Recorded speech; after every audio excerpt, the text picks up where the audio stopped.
Hi everyone! So yesterday, late last night, we got back from a vacation. We took a trip in Colorado. My plan is to put a video together of all the pictures and some of the things that we saw. We basically just wanted a little break and saw some beautiful mountains, great views, and spent time with family, my family, and then my husband's had some family that came out. So it was great. But now I'm coming back. So today's Thursday. We got back late last night, Wednesday. Of course, we went back to work today and barely got the camper unloaded. It's still hooked up. And there's a lot to do. So I have garden stuff that needs harvested. I picked a few tomatoes.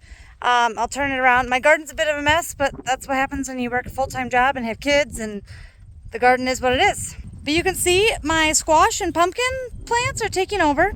I have a couple rows of peas. Hard to tell where the rows are, but those are starting to die off.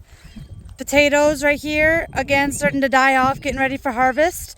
Once they start looking like this and the leaves all die off, that means they're ready to harvest. So I would like to do one big harvest and preferably have all these off too, but we'll see what happens. Let's see.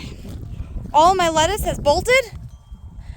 These seeds that I used to plant this lettuce is actually like 4 or 5 years old. So I just plant it to kind of use it and see if it goes anywhere. And it does every year. But because it's so old, I might try to save some of these seeds. I've honestly never saved lettuce seeds. So we'll see what happens.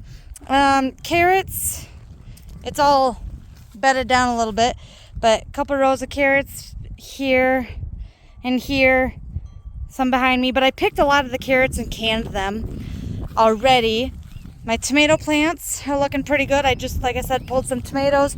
I have these 3 plants that are really doing pretty good. I haven't supported them, unfortunately, yet, but I just planted these in the ground right from seed versus those guys were starts. So we'll see if we do any good.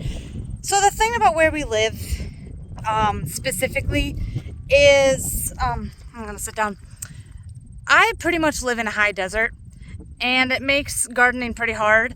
So over in my pasture, right back there, my little makeshift shelter, we have cactuses in there.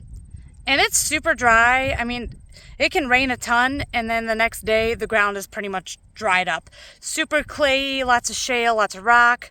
But then being where we're at next to, we're south central Montana. So we also don't have mountains right here, but we have them close-ish. We can get some bizarre weather.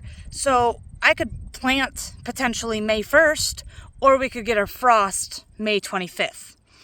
And then same with the fall, similar situation. Sometimes you can be harvesting all the way through October, and other times it's the middle of September and you are getting your first frost. So I like the idea of doing a fall garden, but it can be a gamble and a toss-up.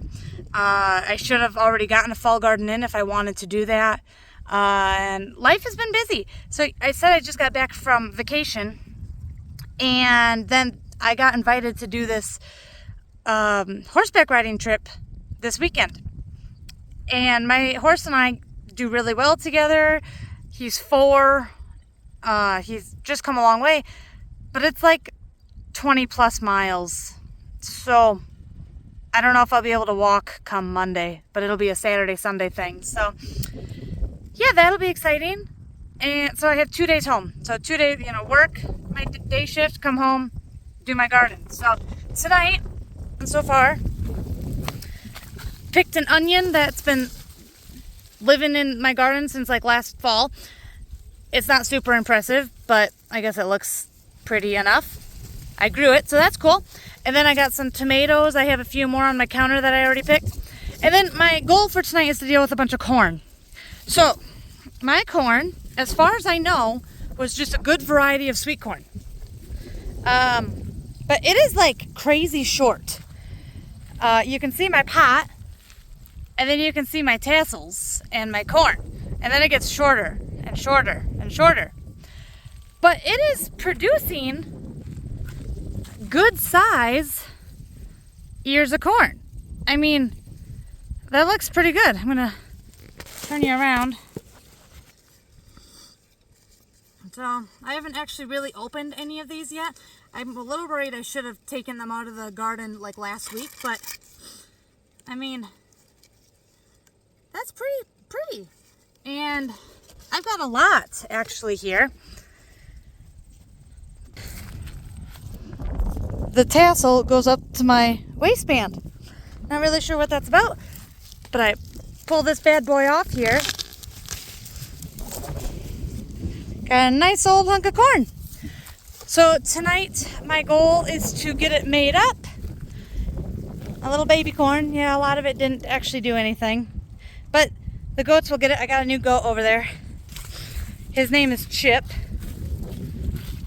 My electric fence must not be working because he was eating in my garden.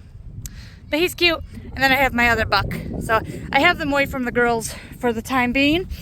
But yeah, my goal is to get this corn all either in the freezer or canned. I've never frozen sweet corn before. I usually cut it off the cob and then put it in a pan, boil it down, add some sugar and good stuff. And then he's cuter to look at. There you go. And then, yeah, make essentially freezer sweet corn. And it's great. But I will add to this video and kind of show you what I do. But gosh, man, naughty little boy. Clearly my fence is shorted out somewhere because he's not even noticing it.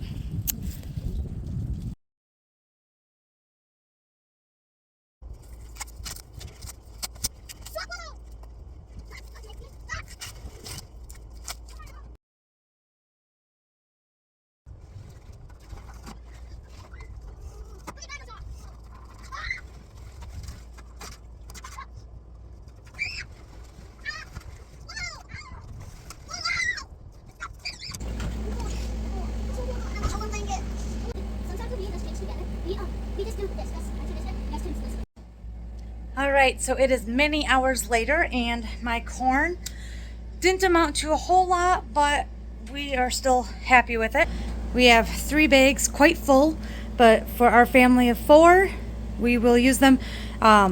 These are just quart bags, not gallon bags, obviously. So, riding tonight, and when I was gone, my husband and daughter bagged these up and letting them cool, then they'll go in the freezer, and we have some sweet corn right from the garden.